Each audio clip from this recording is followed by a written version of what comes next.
Today I feel bored, frustrated, lonely, disappointed, sick, peaceful. The fuck was I going through? Hey y'all, hey, I am Fiat Hollins, life story writer, messenger, author, screenwriter, music and film lover, all the things. And this is an episode of Release the Journals, where I take one of my journal entries from the gazillion journals that I have, and I kind of like dissect them. I can't think of the words. So this is me trying to not, have a script for everything, but I just go through and pretty much just read them like a bedtime story, and then I kind of like analyze, go back and see, how this impacted me, impacted my life, affected my life, what lesson I learned from this, because now, hindsight is 2020. When you're going through it, you be thinking stuff is the end of the world, and you be like, I lived, you know what I'm saying? Like, it wasn't that bad. So welcome to another episode of Release the Journals. Please don't forget to subscribe, like, share, comment, and share with those who you think could benefit from this. Those who you feel like, you know what? I know somebody that would like to hear this story because they're going through something similar. And I want them to know that the shit is not that fucking serious, not for real. You know what I'm saying? Like, that you can get through it. Because guess what? I'm a living witness. So yeah, share. Okay? Okay. Dear Diary. It was Sunday, January 4th, 2004. Well, picture this. The weather today is cold. It's supposed to be 6 to 12 inches of snow. Today I feel bored, frustrated, lonely, disappointed, sick, peaceful. That's a lot of emotions in a day, right? Today I'm grateful for my friends, family, and life. The inspirations, prayer, scriptures, quotes. I put love as a verb. What I would like to see happen tomorrow. Goals, ideas, etc. To finish school. If y'all saw the other videos, y'all see I still haven't. It is 2022. Still haven't finished school. So many fucking distractions, but I'm not going to get off to that right now. Finish school, find my passion. Clean up my credit. Let me just interrupt and say, it's 2004. I was 27. Do the math. Carry the one. 28. Going on 29, maybe. Yeah. This is January 4th, 2004. Clean up my credit. Control my temper, anger. /anger. I put that a lot back then. I must have really had a badass temper. Also, I do want to add, like a few months ago, a close cousin of mine, she said to me, it's amazing to see your growth and how you've changed, because back in the day, you were a not nice person. You had a bad attitude, a smart mouth, and disrespectful. I was just like, well, tell me how you really feel. But I appreciate that, because that lets me know that somebody sees my growth, because I wasn't always this fucking calm. I wasn't fucking always this calm. Woo, it took so fucking long to get here. But yeah, so that's good to see that I was saying that I wanted to control my temper and anger back then when I was 28, almost 20 years ago. And I've gotten to that point where I've actually, yeah. Okay, control my temper, anger. See Riri grow up, which is my oldest daughter. I didn't have my youngest daughter at the time. And my other children, of course, etc. So my other children, I was referring to my nieces, which is my best friend's kids. So my nieces and I call them nieces / godchildren. So that's who I was referring to at the time. Here we go.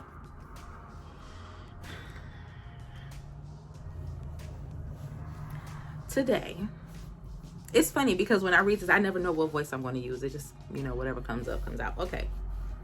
It's the mood. It's about the mood, the whole vibe. Today, I stayed in the house all day with the exception of going out for chicken wings and bread for me and Riri. For the past week or so, I have been nauseous. And then I put in parentheses, I have got to get the dictionary to find out the proper spelling of that word. Dictionary. What are we, 2004? How do you spell nauseous? Nauseous is spelled Nauseous. Technology. I went to the doctor on Friday, January 2nd, and the urine test came back negative, even though I missed my period and have been exhibiting signs of pregnancy. The doctor told me to wait and see if I am going to come on my period and then follow up on the 12th. Today, I got really upset with Riri and started fussing and screaming at her because she is so irresponsible. Keep in mind, it's 2003. My daughter was goddamn 9 at the time. I was tripping, right? Again, that was another relationship I actually had to heal because I realized that the way that I was mothering was all wrong. And I know it's a, typical saying to be like, oh, mother, being a mother doesn't come with a manual, and all that shit is for real true. But I had to do a lot of apologizing to her because I was modeling what I saw. So I would lose my temper, yell, cuss, fuss. So yeah. And me saying she's irresponsible. It's like, you hold 9 years old. There's some grown folks don't even know. I digress. She's irresponsible. Shortly after that, I began spotting. That was one of the questions the doctor asked me. I can't wait until everything is over and confirmed. I almost slipped up and said this person's name. I'm going to have to probably do a whole lot of editing because I know it's going to be when I'm just going to just read it, but I'm careful. Blank and I are not together. As a matter of factly, he has a girlfriend. We seem to get along better this way. Not the way that because he has a girlfriend, but in not being a couple. We haven't participated in coitus in 2 weeks. Frankly, I don't feel the fucking urge to.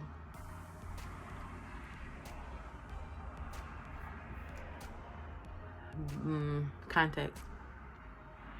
So this guy, you're going to hear about him, even though you're not going to hear his name, but you're going to know because it's going to be the guy. He's going to show up in my journals from fucking 1997 through 2016. This is just to tell you. So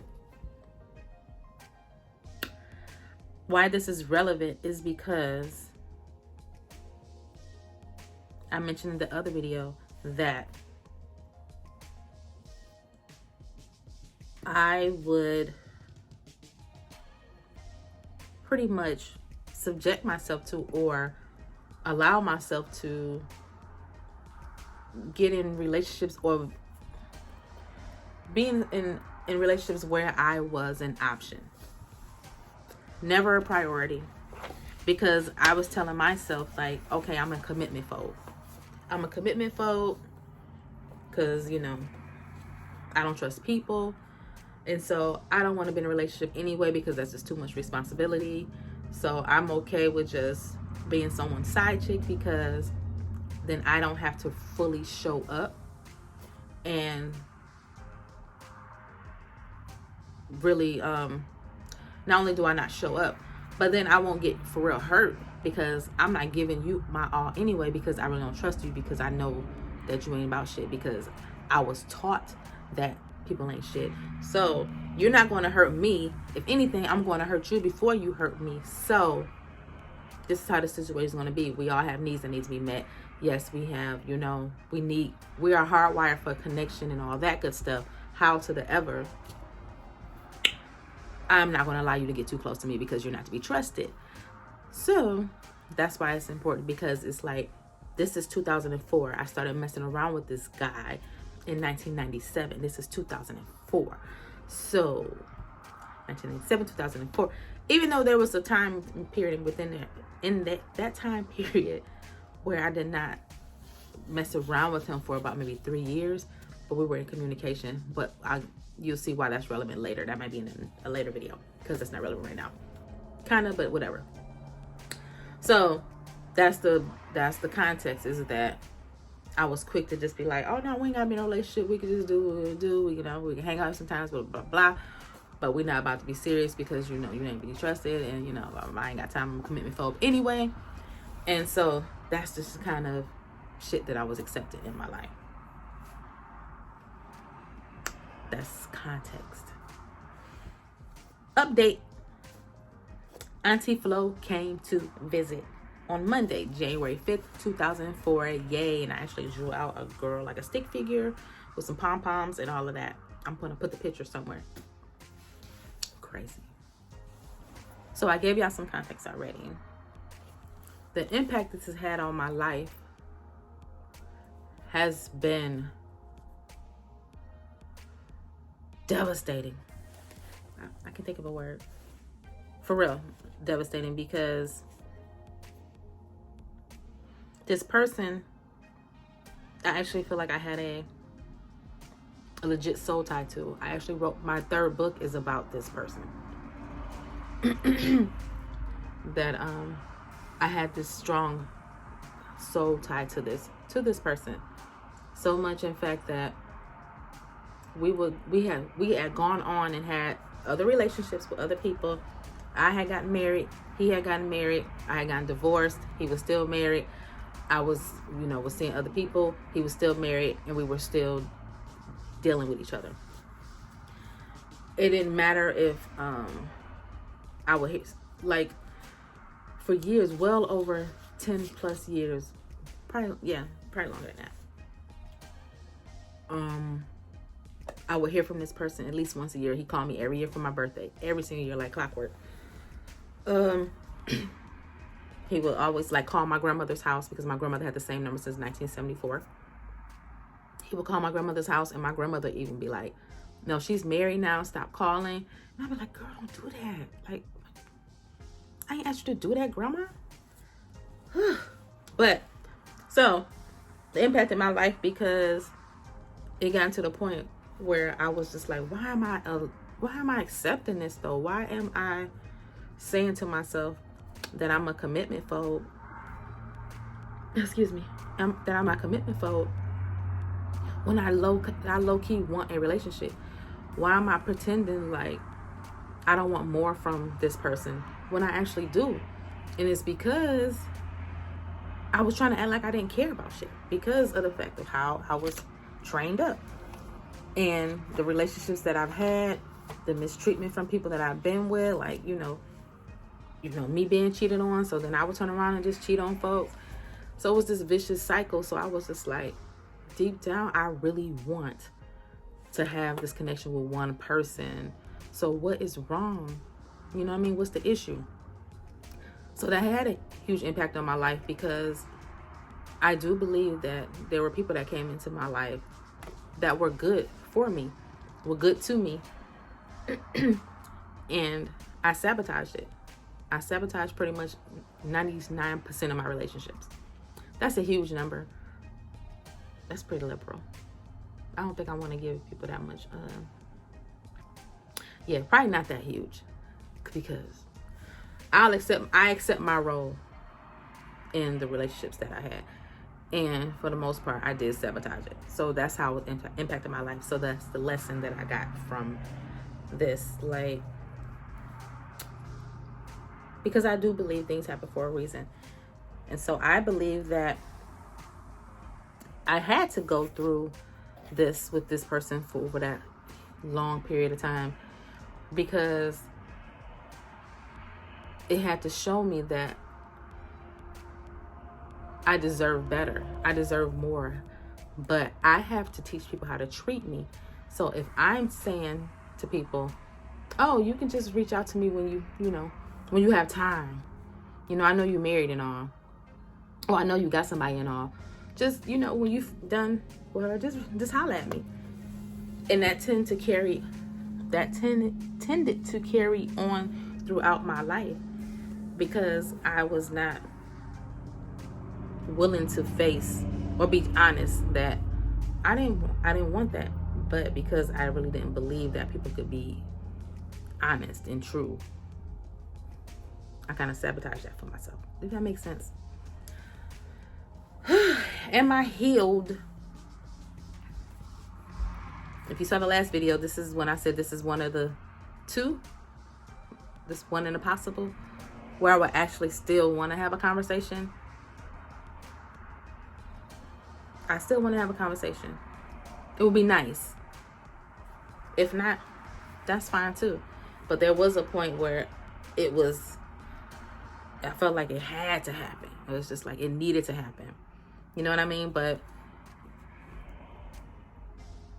I've created my own closure because I've had to.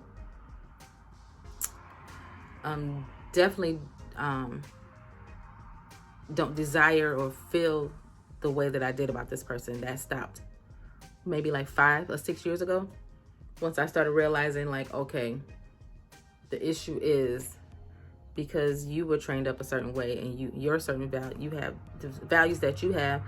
I really did not respect the sanctity of marriage because the people that I was around, what I was exposed to, the grown-up relationships that I was exposed to, they didn't respect marriage either. People were cheating on each other. It was just a whole lot of unhealthy relationships. So that carried over to me. And then I was just pretty much, I was the type that was like, why should I care? I'm not the person that's married. You know, he's married. Now I see that that's really a faulty way of seeing things. This one person said it was like, he didn't say it about me, but he was saying that's a lot of people who has loose morals. And at a point I did have loose morals. So again, going through the healing and all of that stuff, I realized that that's on me. So even though that is true, I am not married to that person. He married her, blah, blah, blah, whatever. Then it started getting to the point where I started feeling bad for the woman. And that's when I knew that I was changing and growing. Like, this shit that's fucked up. Like, would you want to be with somebody that's going, you know what I mean? So it was a whole process. So yes, I am healed. It took a long time to be healed, honestly. Like 2017, so it's 2022 now, top of 2022. And I would say healed within the last 4 years. So that's that. What y'all think, y'all? What y'all got to say? Please comment below. Have y'all experienced anything like this? Do y'all have stories? Y'all can tell me stories too. Whew. Thanks for watching.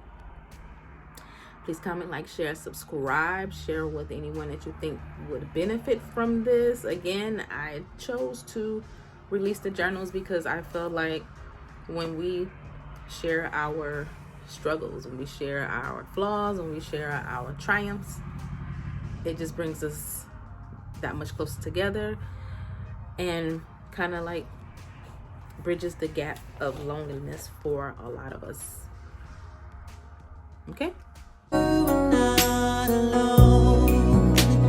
Remember, the greatest relationship we can build is the ones with ourselves.